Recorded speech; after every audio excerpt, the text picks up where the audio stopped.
bentornati in un nuovo video paranormal. Amici, la storia di oggi è davvero da brividi. Nel 1965 in Brasile una famiglia viene presa di mira da violenti poltergeist all'interno della loro casa. In particolare, gli attacchi erano ai danni di Maria José Ferreira, una bambina di soli 11 anni, preda di una forza maligna invisibile molto potente. Una storia che mi ha particolarmente toccata perché purtroppo non ha un lieto fine.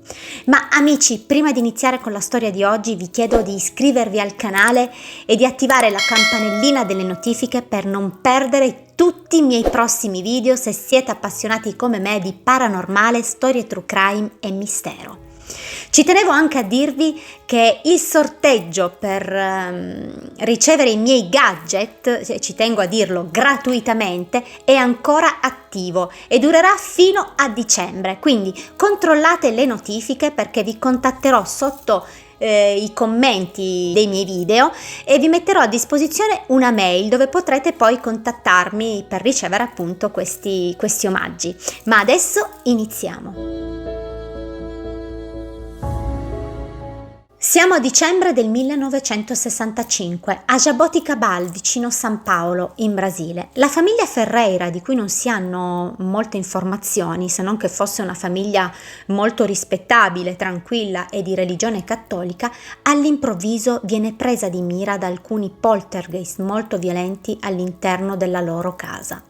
Dei piccoli pezzi di mattone iniziano a cadere esternamente sopra la loro abitazione e all'inizio questa cosa non desta particolarmente preoccupazione, anzi credono che forse qualcuno gli sta facendo qualche scherzo, fino a quando la situazione non cambia e dei sassi si materializzano dal nulla all'interno della loro casa, andando a colpire chiunque incontrassero. Ed è qui che decidono di contattare il parroco del loro quartiere perché si erano convinti che qualcosa di malvagio aleggiasse tra le mura della loro casa. Quando il prete arrivò a casa Ferreira notò subito che c'era qualcosa che non andava perché la famiglia era davvero terrorizzata e lui stesso fu testimone di oggetti che levitavano per aria, sassi, stoviglie, piatti, mobili che si spostavano da soli e che andavano a sbattere contro i muri. Decise quindi di tentare un esorcismo nella speranza di poter liberare questa famiglia. Ma non fu così, anzi, peggiorò addirittura la situazione. Questa famiglia era talmente disperata da rivolgersi addirittura ad un loro vicino di casa, João Volpe, un dentista appassionato di paranormale. Lo invitarono a casa loro nella speranza che potesse essergli d'aiuto. Era il 21 dicembre e solo dopo pochi minuti che si trovava in casa Ferreira si rese conto che la presenza che li stava disturbando non era un demone, bensì un poltergeist, e che il fulcro di tutto era Maria, una bambina di 11 anni, apparentemente molto tranquilla, ma João era convinto che avesse dei poteri medianici, senza ovviamente saperlo. João riferì alla famiglia che secondo i suoi studi i poltergeist prendevano di mira gli adolescenti perché erano più facili da adescare, perché in pieno cambio ormonale. Secondo lui era la frustrazione repressa di un membro della loro famiglia, in questo caso Maria, che aveva scatenato tutto. Secondo lui Maria era in grado di contattare gli spiriti e si convinse sempre di più di questa sua teoria quando Maria gli rivelò che aveva tantissimi amici invisibili che la trattavano con gentilezza e che erano in grado di far apparire ai suoi piedi qualunque cosa lei chiedesse, come ad esempio dei dolci. Fu così che l'uomo prese una decisione. Voleva studiare il caso di Maria, aiutare la bambina a trovare la sua strada di medium. Decise quindi di chiedere il permesso ai suoi genitori di poterla portare a casa con sé dalla sua famiglia, in modo da averla costantemente sotto controllo. I primi giorni però a casa sua non si verificarono particolari incidenti.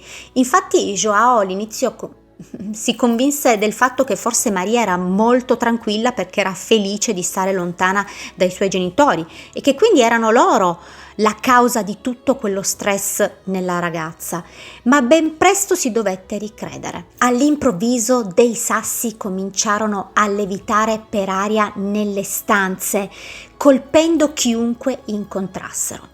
Dopo soli pochi giorni quei sassi si moltiplicarono e Joao decise di contarli e si rese conto che dall'arrivo di Maria erano apparsi 312 sassi. Per lo più erano sassolini di piccole dimensioni, ma poi c'erano anche altri che erano molto più grossi. Uno tra tutti in particolare pesava circa 4,5 kg, quindi era anche molto pericoloso. Pensate che un giorno sul soffitto apparve una pietra enorme che cominciò a scendere piano piano fino a quando non si ritrovò a circa 1 metro da terra e lì si spezzò in due sotto lo shock generale.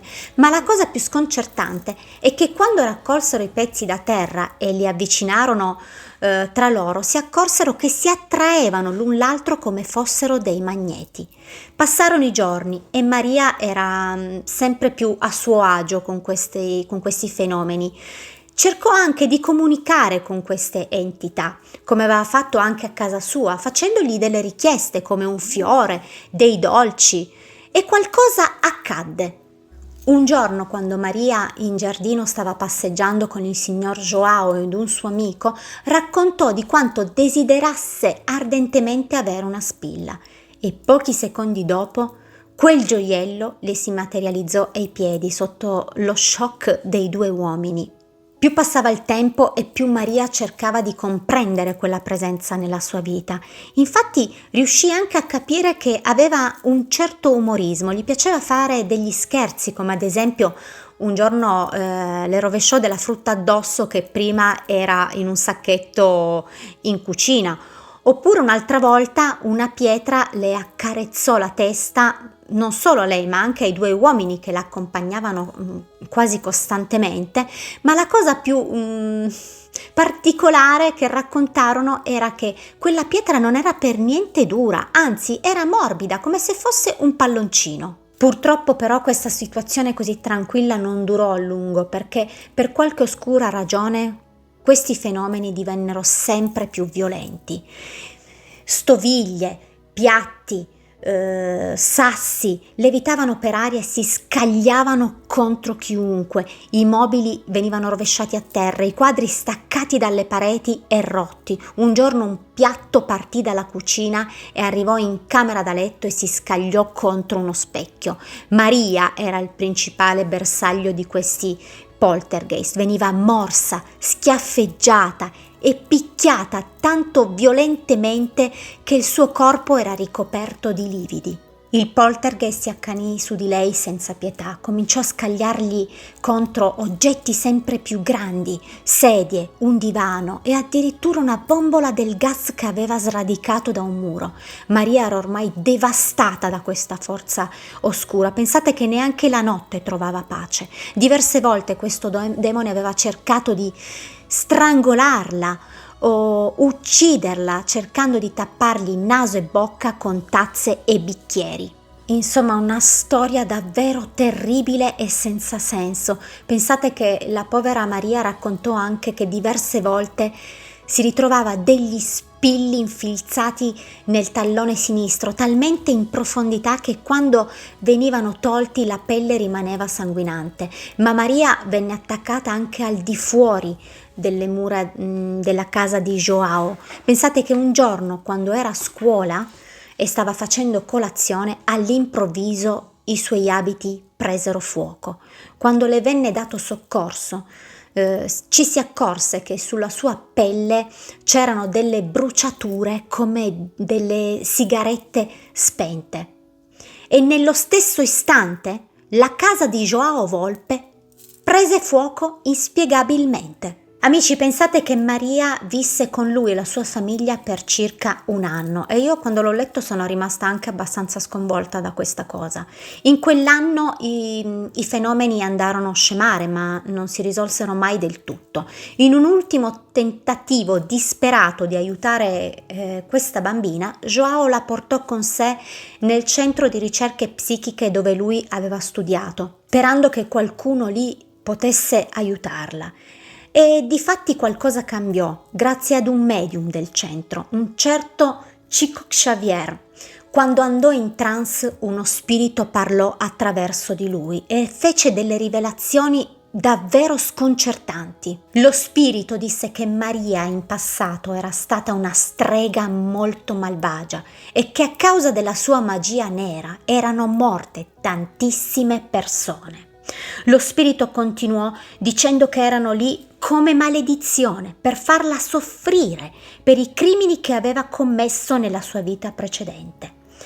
Le testuali parole furono: era una strega, molte persone hanno sofferto e io sono morto a causa sua, ora facciamo soffrire anche lei. Il medium pregò tantissimo per Maria, fino a quando non riuscì a liberarla da quegli spiriti, perché era ingiusto che Maria pagasse per delle cose che erano al di fuori del suo controllo, cose che erano accadute in passato, di cui lei non era neanche a conoscenza. Dopo molte ore di preghiera, il medium dichiarò che Maria era finalmente libera dagli spiriti e che poteva tornare a vivere serenamente la sua vita.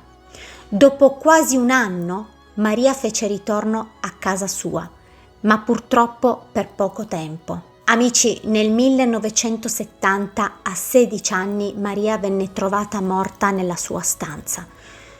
L'autopsia rivelò poi che si era tolta la vita ingerendo del formicida mescolato a della soda, morendo quasi sul colpo.